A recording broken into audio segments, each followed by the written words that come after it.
네, 심장마비 환자에게 사용되는 저체온 치료 기술을 응용해 이 뇌졸중 환자에게 적용할 수 있는 새로운 이 저체온 치료법이 개발됐습니다.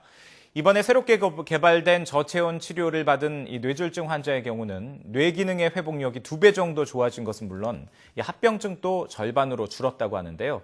이 자세한 내용을 아주대학교 병원 신경과 홍지만 교수와 함께 자세히 알아보도록 하겠습니다. 홍 교수님 안녕하십니까? 예, 안녕하십니까? 네. 이 저체온 치료법, 주로 심장마비 환자에게 사용됐다고 들었는데요. 먼저 이 저체온 치료법이 어떤 기술인지 좀 설명을 해주시겠습니까? 네.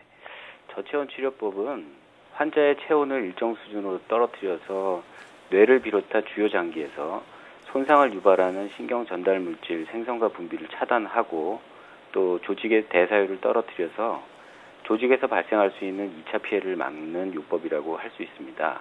네. 어릴 때 장난하다가 이제 눈 부위 같은 곳을 다쳤을 때 얼음찜질을 해서 상처의 붓기를 줄였던 것을 생각해 보시면 아마 쉽게 이해하실 수 있을 것 같습니다. 예. 그러니까 환자의 신경과 혈관을 모두 보호할 수 있는 그런 치료법이라고 할 수 있을 것 같은데요. 네. 이제 심장마비와 비슷한 기전으로 발생하는 질환인 뇌졸중에는 그동안 이러한 저체온 요법이 큰 효과를 내지 못했다고 들었는데 그 이유는 뭔가요? 네, 말씀드리겠습니다. 과거 심장마비인 경우에 있어서는 수십 분이 경과한 후에 심장이 다시 뛰는 경우에 환자들에서 이제 뇌나 주요 장기가 오히려 더 많이 파괴되는 것들을 관찰했습니다. 예. 의학자들은 이 현상을 일컬어 이제 피가 다시 공급된 다음에 이미 상당 부분 손상한 조직에서 오히려 나쁜 물질들이 이제 나와서 손상을 더 악화시키는 현상이라고 해서 이제 재관류 손상이라고 했습니다. 예.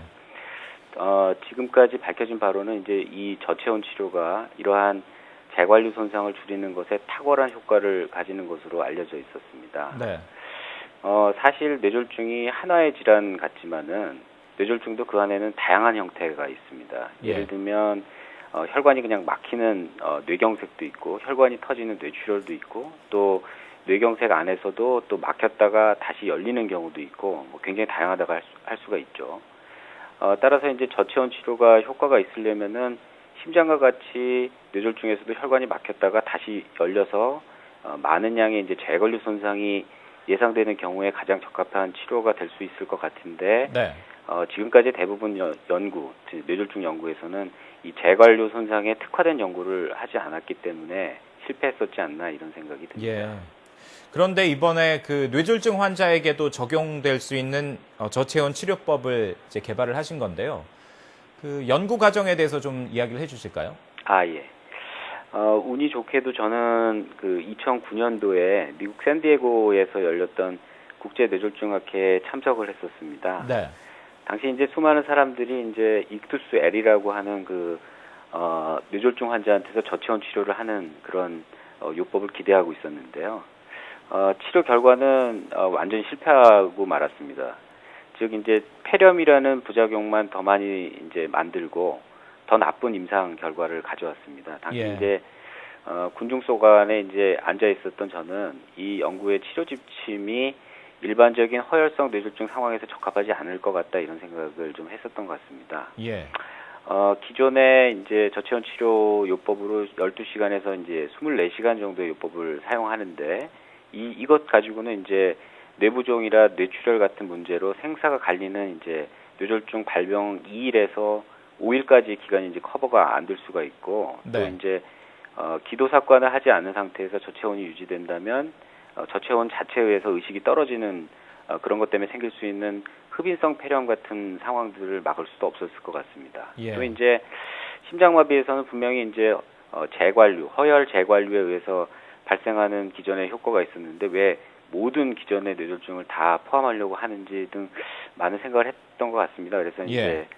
한국으로 돌아와서 바로 이 점을 개선하는 저희만의 새로 연구 계획을 하게 됐고요. 이게 예. 바로 이제 해리스라는 방법이었고요.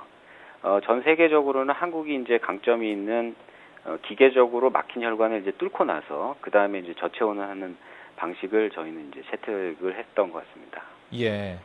지금 이제 이번에 개발하신 새로운 치료법을 하리스법이라고 얘기를 하셨나요? 네, 네. 그렇다면 이 방법을 사용해서 뇌졸중을 치료할 경우에는 어떤 효과가 나타나게 되는 겁니까? 예. 그 해리스라는 거는 이제 그 영어로 이제 이야기하면 hypodermia after recanalization in stroke. 이게 이제 앞글자를 따서 연구명으로 한 건데요. 네. 뇌졸중에서 이제 막힌 혈관을 기구로 재개통을 한 다음에 저체온 치료를 한다는 취지를 가지고 있는데요. 연구 결과는 저체온 치료로 대조군에 비해서 이제 뇌부종은 약 2배 정도 이상, 그다음에 뇌출혈도 2배 이상 감소를 시켰습니다. 또 예. 스스로 걸을 수 있는 환자의 비율도 2배 이상이 돼서 대조군과 비교해서도 이제 통계적으로 유의한 결과를 모두 보이게 되었습니다. 예. 부작용은 줄이면서 이제 뇌 기능의 회복력은 높이는 그런 치료법인 것 같은데요. 앞으로 이 연구 계획에 대해서 끝으로 좀 얘기를 해주실까요? 네. 그동안 저희가 이제 축적된 데이터를 바탕으로 해서 저체온 치료가 어떤 환자한테서 조금 더 효율적인 방법인지를 이제 좀 구체적으로 또 분석을 해보려고 하고요. 네. 즉 초기 장애 혹은 또 뇌 사진의 어떤 형태에 따라서 환자들의 예후가 조금씩 다른 것 같습니다. 그래서 그런 연구를 하고 싶고요.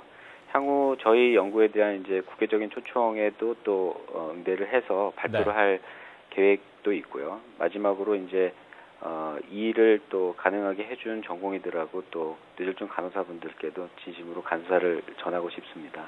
예, 알겠습니다. 지금까지 아주대학교 병원 신경과 홍지만 교수와 함께 이야기 나눠봤습니다. 교수님 오늘 말씀 잘 들었습니다. 네, 감사합니다.